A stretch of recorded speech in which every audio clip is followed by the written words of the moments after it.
The Knight's Armor Principles. Hold the Line. Stay Consistent. Volume 8. By Kenny Knight III. Read by Rick Gines. Dedication. This book is dedicated to the warriors who understand that quitting is never an option.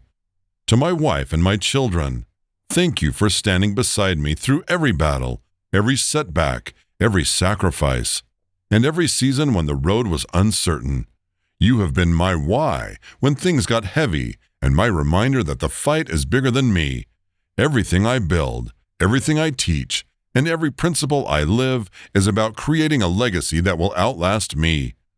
To the men and women who wake up every day and choose to keep going when nobody is watching, this book is for you. Kenny Knight III. Acknowledgements. First, I give all honor and glory to God for giving me the strength, wisdom, and purpose to continue this journey. Every obstacle, every failure, and every victory has shaped me into the person I am today. To my family, thank you for believing in the mission. This journey has required sacrifice, long hours, early mornings, and moments where the vision was bigger than what we could see. Your support has allowed me to continue building something that is meant to impact generations. To every person who has ever felt like life knocked them down, remember this: the battle is not won when things are easy. The battle is won when you choose to stand back up. This book represents years of lessons learned through struggle, failure, loss, growth, and rebuilding. I wrote these words because I know what it feels like to have nothing, to lose everything, and to have to fight your way back. The armor isn't built in comfort. The armor is built in the battles. Keep your armor on. Hold the line. Prologue. The first warrior I ever knew. When people ask me where I learned discipline, toughness, and consistency, they usually expect me to say the Marine Corps. They're wrong. The first warrior I ever knew wasn't wearing camouflage or body armor. She didn't carry a rifle or earn medals. She didn't stand in formation or lead troops into battle. She was my mother. After my parents divorced, my sister and I lived with our mom. Life wasn't easy. We didn't have much, but looking back, I don't remember hearing her complain. I didn't hear excuses. I didn't hear her blame anyone for the hand she'd been dealt. I just watched her go to work. We were on welfare, and there were times when she couldn't afford a babysitter during the summer. Instead of leaving me with someone else, she took me to work with her. She worked at a school for mentally challenged children as a cleaner and dorm leader. As a little boy, I loved going with her. Those kids became my friends. I didn't see them as different from me. I laughed with them, talked with them, and spent time with them without realizing the challenges they faced. It wasn't until I got older that I understood many of them were on the autism spectrum or had other developmental disabilities. That experience stayed with me. To this day, I have a special place in my heart for people with disabilities because of those summers. They taught me that every person deserves dignity, respect, and friendship. Sometimes my mother would bring one of the students home for the entire summer because their family didn't come to pick them up. It helped her earn extra money, and it gave those kids a place where they were loved. One young man has never left my memory. His name was Jim Kim. Jim was a Korean boy with severe developmental disabilities.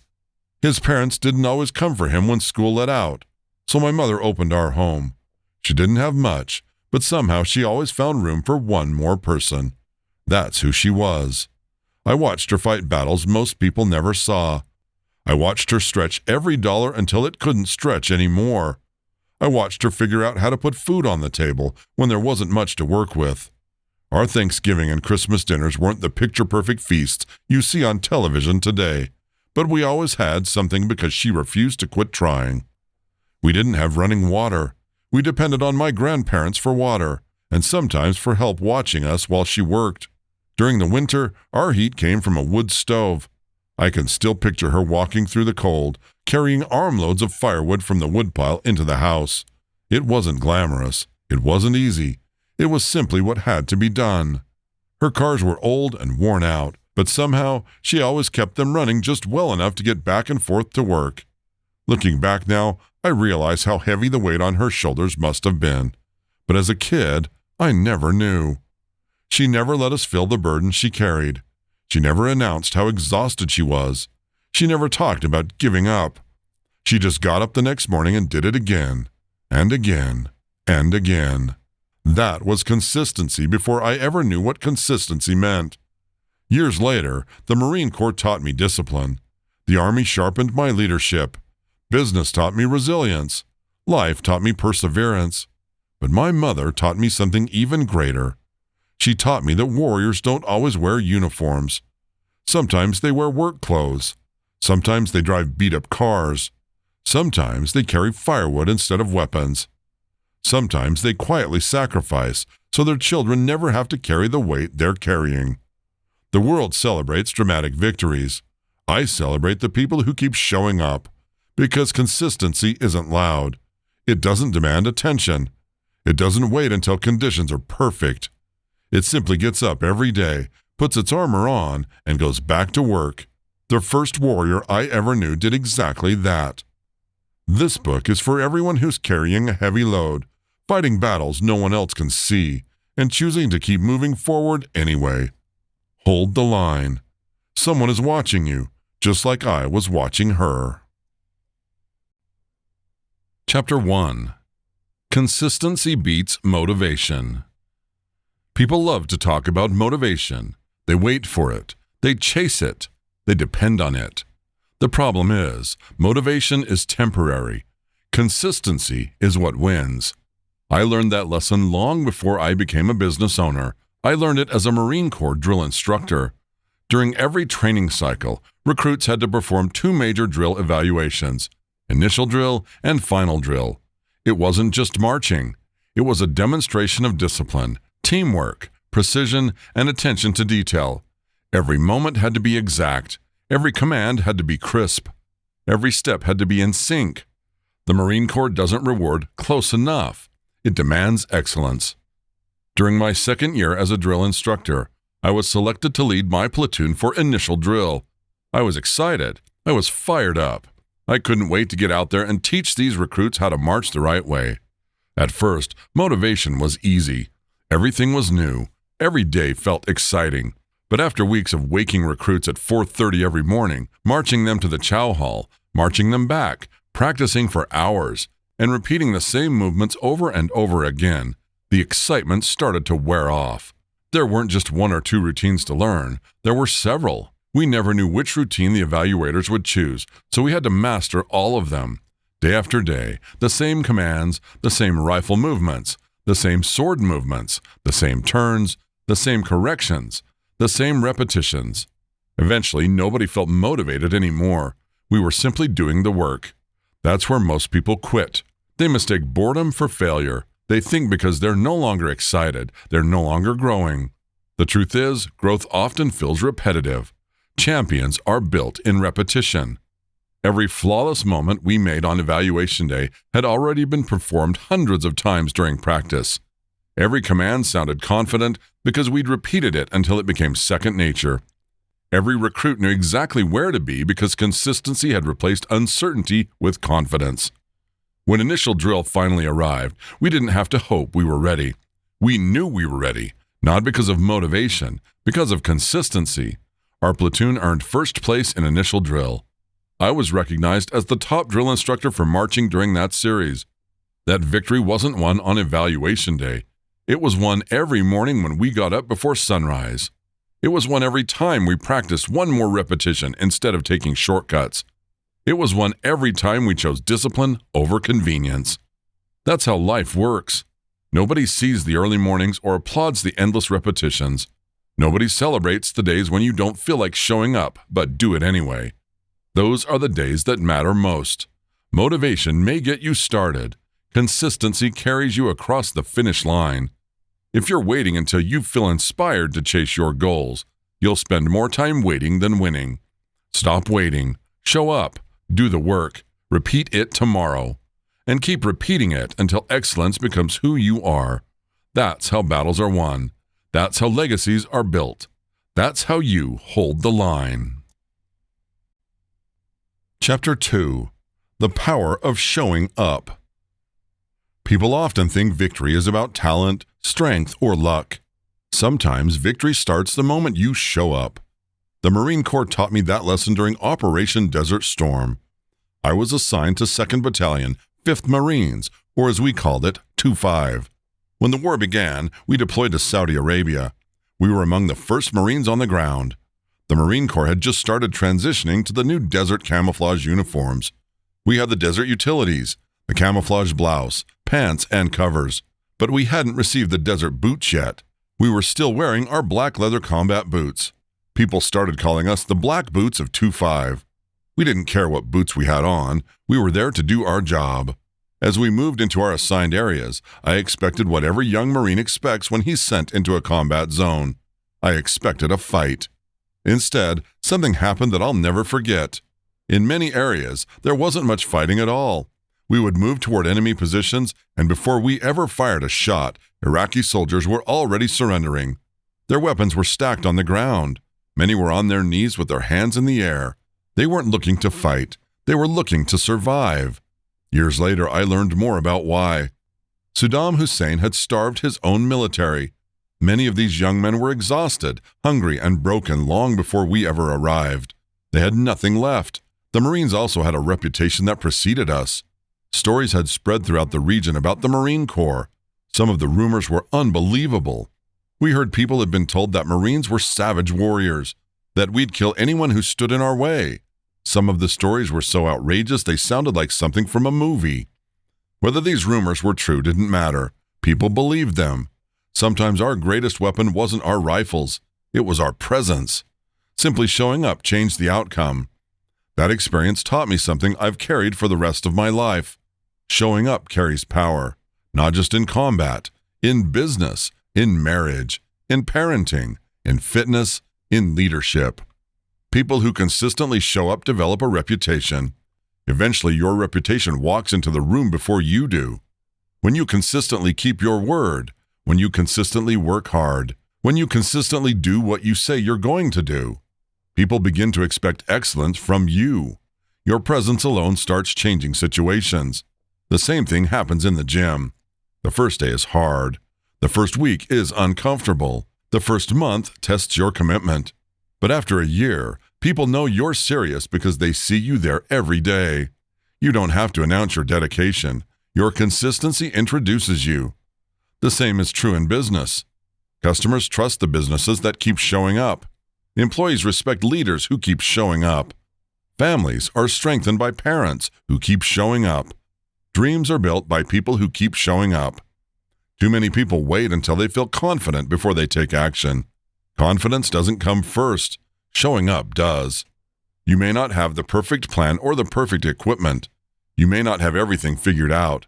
We didn't even have the right boots, but we showed up. And sometimes that's all it takes to change everything. The people who accomplish extraordinary things aren't always the smartest, the strongest, or the most talented. They're the ones who refuse to stay home. They keep showing up, day after day, battle after battle, opportunity after opportunity. Because every time you show up, you're telling the real world and yourself, I'm still in the fight. Chapter 3. Hold the line. There comes a moment in every battle when moving forward isn't your mission. Your mission is to hold the line. In 1993, I volunteered to go back into combat. Most people couldn't understand why. After serving in Desert Storm, I had the opportunity to move on. But I re-enlisted because I wanted to go where the fight was. By then, I had become what Marines jokingly called a warmonger. I wanted to be with the Marines who were deploying. That unit was 2nd Battalion, 9th Marines, 2-9. We boarded the USS Tripoli and headed towards Somalia. As Marines, we deploy aboard Navy ships. Marines have always served alongside the Navy, providing security for naval ships and naval installations around the world. This deployment was no different. Officially, Somalia was supposed to be a humanitarian mission. Reality looked much different. Instead of simply delivering aid, we found ourselves taking sniper fire on a regular basis. The mission quickly became far more dangerous than anyone had anticipated. It was during that deployment that I earned my 2nd Combat Action Ribbon. Our mission wasn't to occupy the entire country. Our job was simple: fight, clear, secure, hold the line. Once we secured an area, the Army would move in with its larger force to maintain control while we pushed farther into the next objective. It was a constant cycle: advance, secure, hold, move. I'll never forget the first night we landed. It was pitch black. Rain poured from the sky so hard that everything was soaked within minutes. We found what looked like a good defensive position and immediately started digging fighting holes. Every Marine knows the first priority after occupying a position is to dig in. Your life may depend on it. About 4 feet down, someone yelled. He had uncovered part of a human body. At first, we thought it was just one grave. Then someone else found another, and another. It didn't take long before we realized exactly where we were.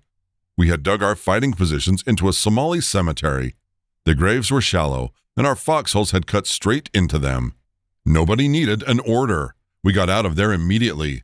As fast as we had dug in, we grabbed our gear and moved to another location. Sometimes adapting quickly is the difference between success and failure. We found another area with abandoned buildings and old shipping containers where we could establish a new defensive position. Everything we owned was soaked and the cold settled into our bones. We needed a way to stay warm. One of the tricks Marines learned was surprisingly simple. We spread peanut butter on rocks and lit it on fire. The oils in the peanut butter burned long enough to heat the rocks. Once they were hot, we'd wipe the peanut butter off and place the warm rocks inside our sleeping bags. It wasn't comfortable, it wasn't glamorous, but it worked. That's what Marines do. We adapt. Then we continue the mission. Day after day, we pushed forward. We secured one area, held the line. The Army relieved us. Then we moved to the next objective. Little by little, neighborhood by neighborhood, village by village, we expanded the safe zones. Eventually, humanitarian aid could finally reach people who had been starving. Food, water, medical care, hope. None of that happened because of one massive victory. It happened because we consistently held every inch of ground we had already won. That's how success works. Most people think success comes from giant leaps. It doesn't. Success comes from refusing to give back yesterday's progress. Every workout you complete, every promise you keep, every morning you get out of bed when you don't feel like it, you're holding the line. Your finances improve because you hold the line. Your marriage grows because you hold the line. Your business succeeds because you hold the line. Your faith gets stronger because you hold the line. Life is constantly trying to push you backward. Your job is to refuse. You don't surrender the habits you've worked so hard to build. Don't abandon your standards because you're tired. Don't give ground to excuses. Hold the line. Because one day you'll look back and realize what we discovered in Somalia. You didn't conquer your goals in one heroic moment. You conquered them one position at a time. One day at a time. One decision at a time. One line held at a time. That's how battles are won. Chapter 4. The days nobody applauds. Everybody wants to celebrate the victory. Very few people want to celebrate the routine that created it. People see the gym, they see the books, they see the speaking engagements, they see the businesses. What they don't see are the days nobody applauds. My day starts at 3:30 every morning, not because someone makes me, because I made a commitment to myself a long time ago that if I wanted an extraordinary life, I had to be willing to live an ordinary routine constantly. The first thing I do every morning is think about how I can encourage others. Before I ever step foot in my gym, before I answer a text message, before I think about making money, I'm thinking about people. What's the message somebody needs to hear today? Who's thinking about quitting? Who's fighting a battle nobody knows about? Every morning I send out a thought of the day on social media because I know one sentence can change someone's day. Sometimes that's all people need. Hope.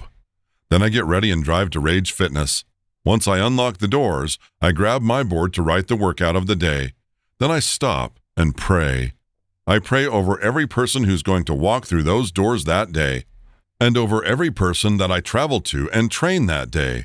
I pray that they'll leave stronger than they came in, not just physically, mentally, emotionally, spiritually. Then the work begins. Boot camp at 5 a.m. training clients, checking in with members, helping people chase goals they once thought were impossible, running classes throughout the day, running errands, changing the water, cleaning the equipment, picking up towels, putting things back where they belong, fixing problems before anyone else even knows they exist. Then I shift gears. I work on Salute supplements. I work on my clothing line. I organize community events like the Rage Kickball Tournament because building strong communities matters just as much as building strong bodies. Then before I know it, it's time for my 8 p.m. boot camp. By the time I lock the doors, it's usually somewhere around 9 or 9:30 at night. I go home, I eat, usually another protein shake. Then I go to bed somewhere between 10:30 and 11. A few hours later, the alarm goes off, and I do it all again. Not because it's easy, because it's worth it. People see success. They rarely see sacrifice. They don't see the equipment being cleaned after everyone leaves. They don't see me replacing broken equipment. They don't see me organizing weights after members leave them scattered across the gym. Sometimes I have to correct people. Please rack your weights. Put the equipment back. Not because I'm trying to be difficult, because someone else deserves to walk into a clean, organized gym. Respect isn't about what you do for yourself. It's about what you leave behind for the next person. That's one of the biggest problems in today's world. Too many people ask, what's easiest for me? Very few people ask, how will this affect everyone else? Everything I do is about creating a better environment, not just for me, for every person who walks through those doors. Will everyone notice? No. Will everyone appreciate it? Probably not. And that's okay, because service isn't about applause. Leadership isn't about recognition. Character isn't built when people are watching. It's built in the days nobody applauds. The truth is, your greatest work will probably never make the highlight reel. It happens in the early mornings, the late nights, the extra effort, the unseen sacrifices, the conversations no one hears, the prayers no one knows you prayed, the messes you cleaned up without taking credit, the burden you carried so someone else's load would feel a little lighter. Those are the moments that define who you are. Anyone can work hard when there's a crowd cheering. The real test is whether you'll keep showing up when nobody notices. Because one day, people will call you successful. They'll say you were lucky. They'll say you must have had caught a break. They'll never see the thousands of ordinary days that built the life they're looking at. But you'll know. You'll remember every 3:30 morning, every late night, every sacrifice, every prayer, every decision to serve instead of being served. Those are the days nobody applauds. Those are the days that build a legacy. Chapter 5. Winning the War Against Yourself. The hardest battles you'll ever fight won't be against an enemy. They won't be against your competition or against your circumstances. The hardest battle you'll ever fight is the one inside your own head. I've fought that battle more than once. As a teenager, I made plenty of bad decisions. I got into trouble. I was heading down roads that could have changed the entire direction of my life. Eventually, I had to ask myself a simple question. Is this who I want to become? That question changed everything. But one of the biggest wars I ever fought wasn't on the battlefield. It was with alcohol. When I was a young Marine, drinking was part of the culture. My roommate and I would go out partying, and somewhere along the way, I became known for being able to drink. Back then, Old English 800 was my drink of choice. Most people couldn't finish one 40-ounce bottle without getting sick. I could drink one straight through without taking a breath. It became a game. My roommate would make bets with people. My man KK can drink that whole 40 without stopping. People would laugh. They'd bet against me. Every time, I'd prove them wrong. At the time, I thought it was something to be proud of. Looking back, I realized I had simply become good at something that was slowly taking me in the wrong direction.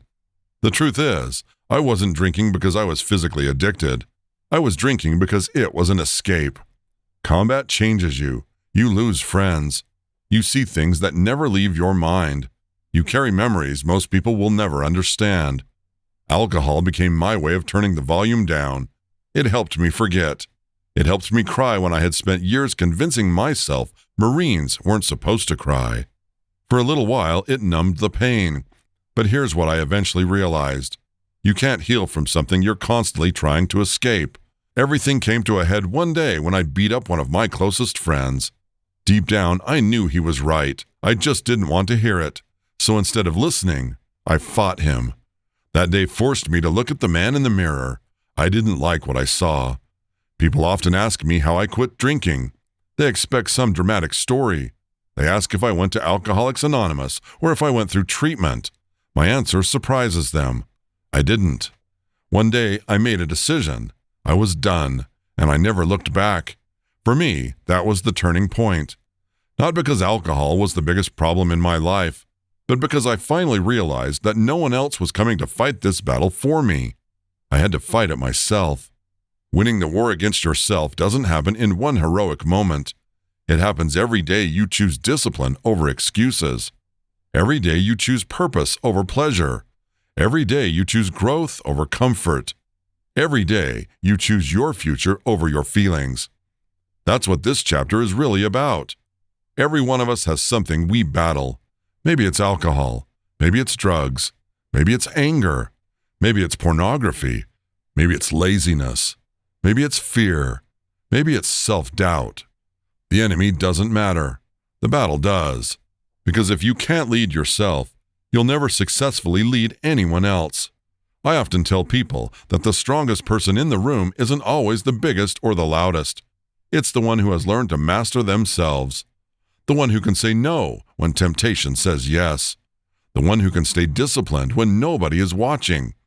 The one who can keep moving forward while carrying pain that no one else can see.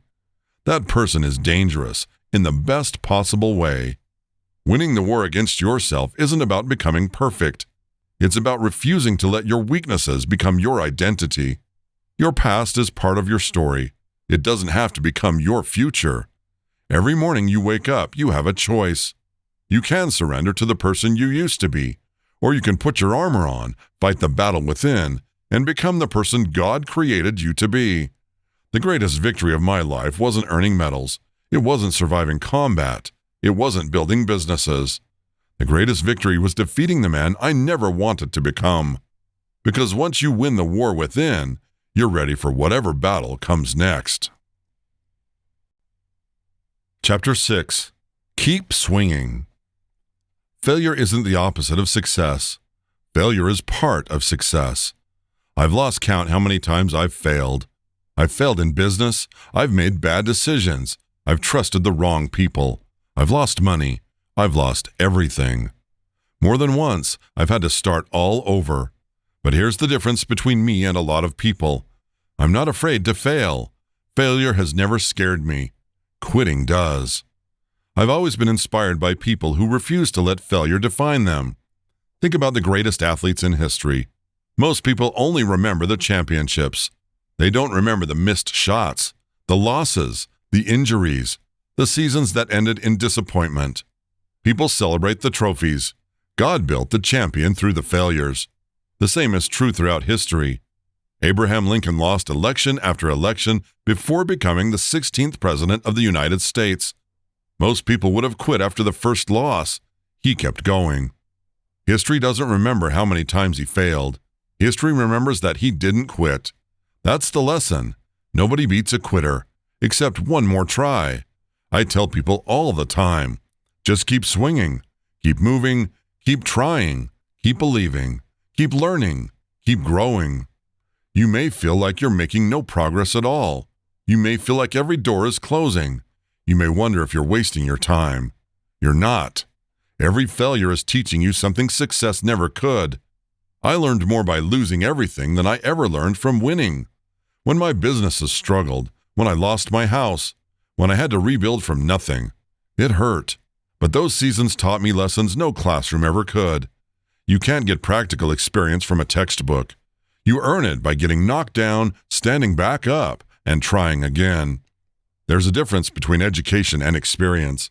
Education teaches principles. Experience teaches wisdom. I've sat through classes. I've read books. I've listened to successful people. All of that has value. But nothing compares to learning firsthand what works and what doesn't. That's on-the-job training. That's real life. The scars you earn become the lessons you teach. Looking back now, I wouldn't erase my failures. As painful as they were, they shaped me. They humbled me, they made me stronger. They made me appreciate success, because I know what it feels like to lose everything. Most people quit too soon. They plant a seed today, dig it up tomorrow, and wonder why nothing is growing. Success doesn't work that way. God often develops your character before He delivers your calling. Sometimes the delay isn't punishment, it's preparation. The battle you're fighting today may be preparing you for the blessing you'll receive tomorrow. So don't quit. Don't let one bad day convince you to give up on a dream God placed in your heart. Don't mistake a setback for a dead end. Sometimes you're one decision away, one opportunity away, one conversation away, one more try away. Keep swinging. Keep moving forward. Keep believing when nobody else believes. Keep working when nobody is watching. Keep planting seeds even when you don't see a harvest. One day you'll look back and realize that every failure was another step that carried you closer to your goal. The people who accomplish extraordinary things aren't the ones who never fail. They're the ones who refuse to stop swinging. Because as long as you're still moving, you're still in the fight. As long as you're still in the fight, there's still a chance to win. Chapter 7. Ordinary Days Build Extraordinary Lives. People often ask me what the secret to success is. They expect some complicated answer, some hidden formula, some shortcut that nobody else knows. My answer usually surprises them. You don't have to be extreme, you just have to be consistent. That's it. People think extraordinary lives are built through extraordinary moments. I don't believe that. I believe extraordinary lives are built through ordinary days. One ordinary day, repeated thousands of times. I don't wake up every morning thinking I'm about to do something historic. Most mornings start exactly the same. The alarm goes off in the dark. Most people call it 3:30 in the morning. I call it opportunity. I get up. I spend time with God. I pray. I think about how I can encourage someone else before I ever think about myself. I write my thought of the day and send it out on social media. To me, it's just one small post. But over the years, I've had countless people tell me those few words showed up exactly when they needed them. Some have told me it changed their day. Others have told me it changed their life. That reminds me of something important. Never underestimate a small act done consistently. You never know who needs what you have to offer. Then I head to the gym. I pray again before I build the day's workouts. I ask God to help me create something that doesn't just make people stronger physically, but mentally as well. Then I coach. I encourage. I correct. I clean. I serve. None of those things seem extraordinary by themselves. But together, day after day, year after year, they become something much bigger than I could have imagined. That's how habits work. One workout won't transform your body. One healthy meal won't change your health. One positive thought won't change your mindset. $1 won't build wealth. But keep stacking those small victories. Keep repeating those ordinary actions. Eventually, they become extraordinary results. Success isn't built in giant leaps. It's built in small steps. Sometimes those steps require courage. Sometimes they require taking chances. Sometimes they require being willing to look foolish. People may laugh at your dreams. They may call you unrealistic. They may even call you crazy. That's okay. There's a saying I love. The people who are crazy enough to think they can change the world are usually the ones who do. Every great accomplishment started as an idea. Then it became a goal. Then it became a plan. Then it became thousands of ordinary actions repeated consistently. Nobody builds a legacy in a day. They build it one habit at a time. One decision at a time. One ordinary day at a time. That's why I encourage people to stop focusing only on the finish line. Focus on today's assignment. What's one thing you can do today that moves you closer to your goal? Maybe it's making one phone call, reading 10 pages of a book, taking a 30-minute walk, writing one page, saving $20, encouraging one person. Those things may seem too small to matter. They're not. Small actions repeated consistently create massive results over time. I look at my own life, and honestly, I don't feel like I'm doing anything spectacular most days. I'm simply doing what needs to be done. I'm showing up. I'm serving. I'm staying faithful to the assignment God has given me. The extraordinary isn't found in one big moment. It's found in thousands of ordinary moments that most people overlook. That's how champions are built. That's how families grow stronger. That's how businesses succeed. That's how faith deepens. That's how legacies are created. Not by doing one extraordinary thing, but by doing ordinary things extraordinarily well over and over again. Because in the end, the ordinary days are the ones that build the extraordinary life. Chapter 8. The Grind Doesn't Care. One of the greatest lessons the Marine Corps ever taught me was this: the mission doesn't care how you feel. It doesn't care if you're tired. It doesn't care if you're sore. It doesn't care if you didn't sleep well the night before. It doesn't care if you're having a bad day. When the mission begins, you get up. You lace up your boots. You do your job. That's what Marines do. One Marine who doesn't show up doesn't just hurt himself. He forces another Marine to carry his load. In combat, that can cost lives. That's why excuses aren't part of the culture. The mission always comes first. I've carried that lesson into every area of my life. People ask me all the time how I stay motivated. The answer is simple. I don't depend on motivation. I depend on discipline. There are mornings when I don't feel like getting up at 3:30. There are days when my body is tired. Days when my mind is tired. Days when I'd rather stay home. But the grind doesn't care.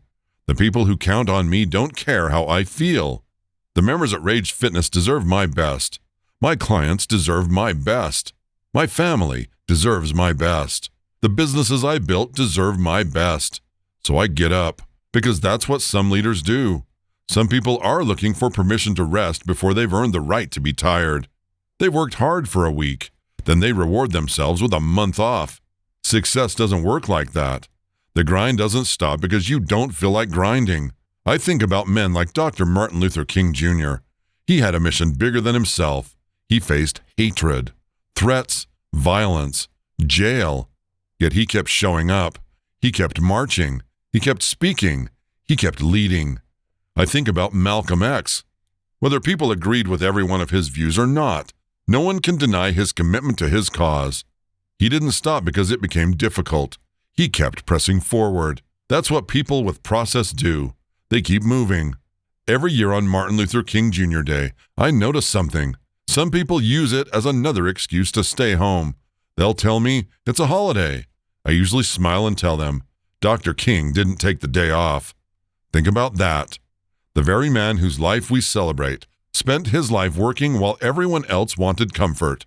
He sacrificed so future generations could have opportunities he never had. The least we can do is honor that sacrifice by refusing to waste the day. I'm not saying you should never rest. Rest has a purpose. God Himself established the Sabbath. Recovery matters. Your body needs it. Your mind needs it. Your spirit needs it. But there's a difference between intentional rest and making excuses. Too many people confuse the two. The grind isn't about working yourself into the ground. It's about refusing to let your feelings dictate your future. Feelings change. Purpose doesn't. Discipline doesn't. Character doesn't. If you're chasing a dream, there will be mornings when you don't feel like chasing it. Chase it anyway. There will be days when the work feels repetitive. Do it anyway. There will be seasons when no one notices your effort. Keep going anyway. Because the grind doesn't care how you feel. It only responds to what you do. At the end of your life, your results won't reflect how motivated you were. They'll reflect how consistent you were. Every day you show up, you're casting a vote for the person you're becoming. So when your alarm goes off tomorrow morning, don't ask yourself, how do I feel? Ask yourself, what's the mission? Then get up, put your armor on, and go accomplish it. One of the biggest tests of my life came after a car accident. At first, I didn't think much of it. I was sore, but I figured I'd be fine. The next day, though, I realized something wasn't right. The pain in my back was intense. I went to the doctor, and they ran an MRI. The results came back saying it was just a muscle strain, so that's what they treated it like. For 8 months, I lived with that pain. 8 months. The doctors kept telling me it was a muscle strain. I kept believing them, so I kept training. I kept lifting weights. I kept coaching. I kept showing up. Finally, after 8 months, they injected dye into my back and performed a CT scan. That's when they found the truth. I had fractured my back in 2 different places. The fractures had been there all along. Suddenly, everything made sense. The pain wasn't in my head. It wasn't a pulled muscle. My back was broken. People ask me if I regret continuing to train during that time. The answer isn't simple. Would I recommend ignoring an injury? Absolutely not. If you know you're seriously injured, get the treatment you need. Wisdom is just as important as toughness. But here's what I don't regret. I don't regret refusing to let pain become my identity. There were days I walked into my gym on crutches. I couldn't even get into some of the machines by myself. I'd get some members at the gym to lift me onto a machine. I'd tell them, leave me here for about 30 minutes. Come back and help me off when I'm done. To some people, that probably sounded crazy. Maybe it was. But that's how I've always been wired. I've always believed that growth happens when we challenge ourselves. Not recklessly, not foolishly, but intentionally. I believe comfort is one of the greatest enemies of progress. When you voluntarily choose hard things, life's unavoidable hard things don't hit you the same way. That's one reason I still train the way I do. That's one reason I challenge people at Rage Fitness. I'm not trying to make life miserable. I'm trying to make people stronger. Because life is going to test you whether you train for it or not. The question is, will you be ready? The grind doesn't care whether you're comfortable. It doesn't care whether the weather is perfect. It doesn't care whether you feel motivated. It simply asks one question. Are you going to show up? Sometimes showing up means going full speed. Sometimes showing up means slowing down long enough to heal so you can fight another day. Both require discipline. The goal isn't to destroy yourself. The goal is to become stronger than you were yesterday. I've learned that toughness isn't ignoring pain. Toughness is having the wisdom to know when to push, when to recover, and never letting either become an excuse to quit. The grind doesn't reward excuses. It rewards consistency.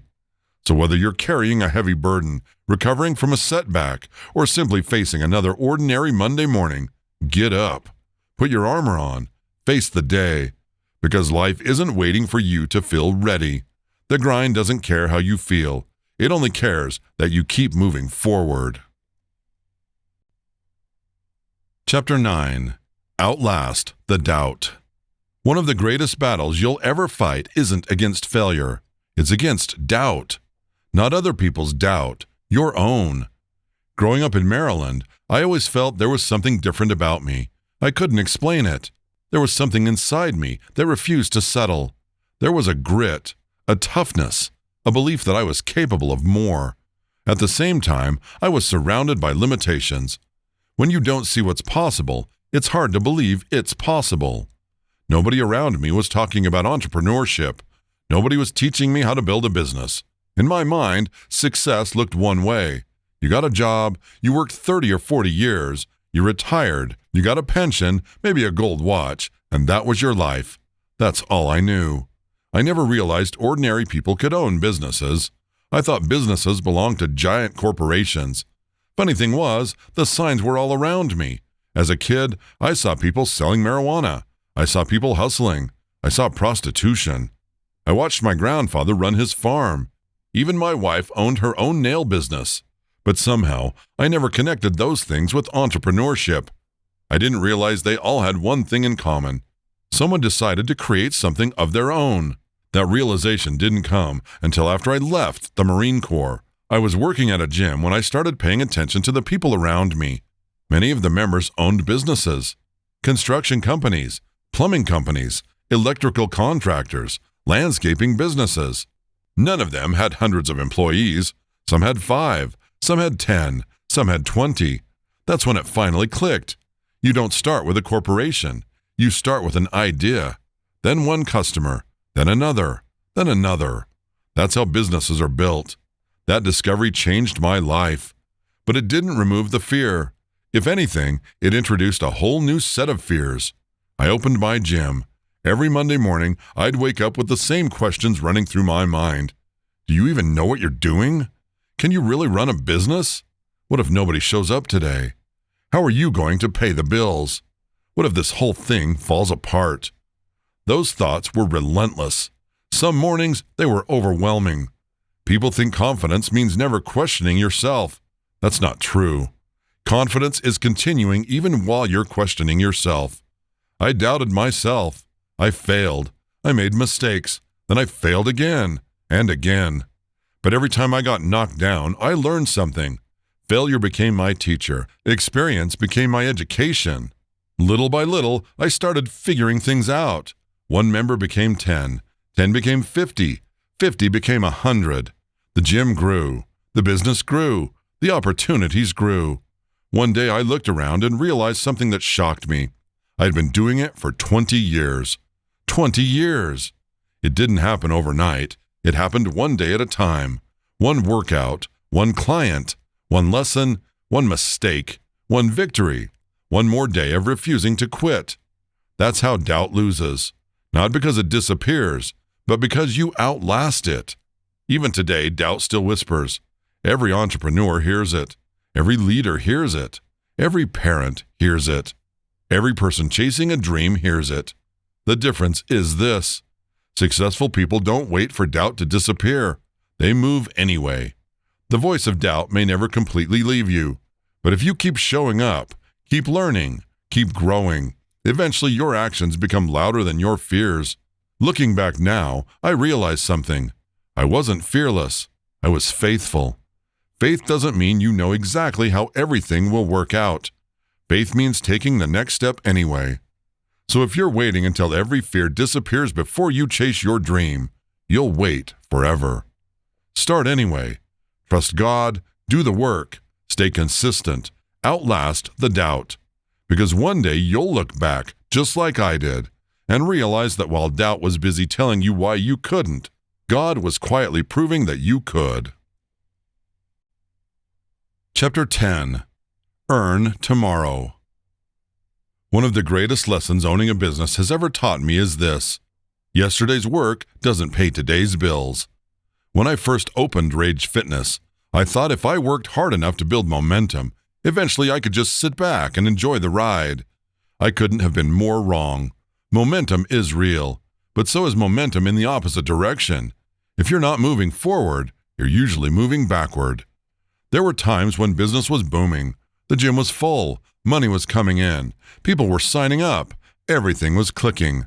So naturally, I relaxed. I thought, we've made it. I slowed down on my marketing. I stopped putting out as much content. I quit promoting events as aggressively. I wasn't creating as many new ideas. I was living off yesterday's work. For a little while, nothing changed. Business still looked good.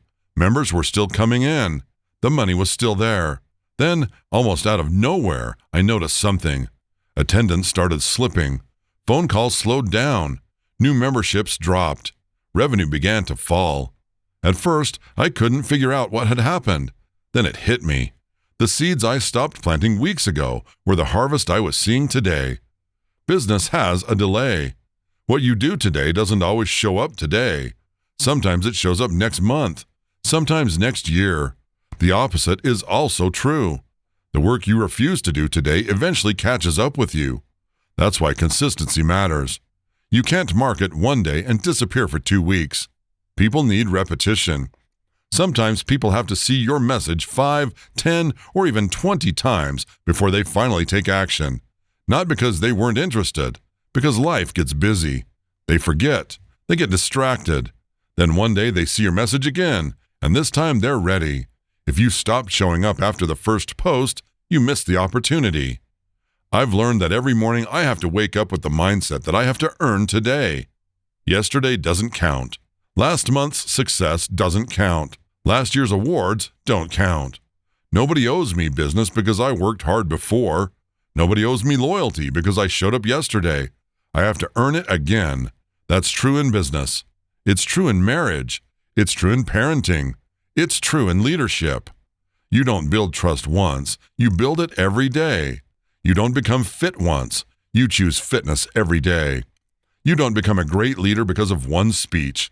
You become a great leader because of thousands of consistent decisions. Every sunrise is an invitation to prove yourself again. I actually love that because it keeps me hungry. It keeps me learning. It keeps me creating. It keeps me humble. The moment you believe you've arrived, you've already started falling behind. Success doesn't belong to the person who had one great day. It belongs to the person who keeps stacking good days together, one after another. That's how momentum is built. Not through one incredible effort, but through relentless consistency. So tomorrow morning, when your alarm goes off, don't think about what you accomplished yesterday. Think about what you're going to earn today, because tomorrow is never guaranteed. But if you're blessed to wake up, go earn it. Then wake up the next morning and earn it again. That's how you build a business. That's how you build a family. That's how you build a legacy. One day, one decision, one effort at a time.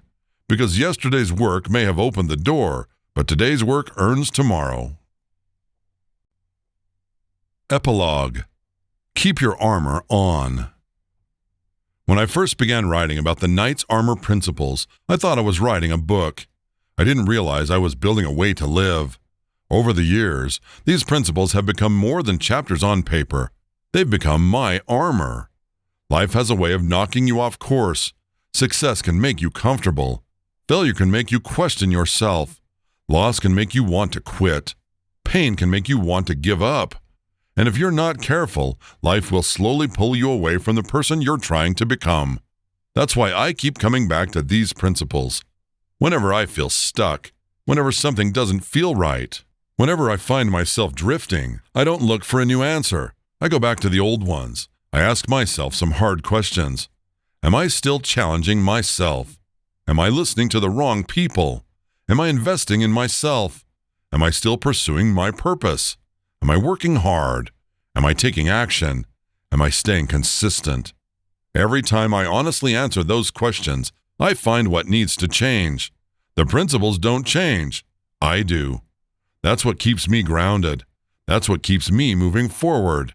Without a standard, it's easy to drift. One missed day becomes a missed week. One excuse becomes a habit. One compromise becomes a lifestyle. Before you know it, you've wandered so far from your purpose that you don't even recognize yourself anymore. I've seen it happen. I've watched talented people lose everything because they stopped living by the values that helped them build it in the first place. I've seen businesses fail because leaders got comfortable. I've seen relationships fall apart because people stopped putting in the work. I've seen dreams die because someone stopped believing they were worth fighting for. That's why you have to keep your armor on, not just when life is hard, every day. A soldier doesn't wait until bullets start flying to put on his armor. A knight doesn't ride into battle unprotected. Preparation always comes before the fight. Life is no different. Your armor is your discipline. Your armor is your character. Your armor is your faith. Your armor is your consistency. Every morning you have a choice. You can put your armor on, or you can walk into battle exposed. I've chosen to wear mine. The Knight's Armor principles have carried me through combat, business failures, financial struggles, victories, heartbreak, and success. They've reminded me who I am when I was tempted to forget. They've kept me pointed toward the man God called me to become. My hope is that these principles become your armor too, not because you read them once, because you live them, because armor hanging on a wall has never protected anyone. Armor only works when you put it on. So as you finish this book, remember this.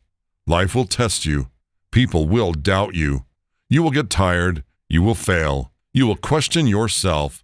But if you keep your armor on, if you continue to challenge yourself, if you keep showing up, if you hold the line, if you stay consistent, there is no obstacle that can keep you from becoming the person God created you to be.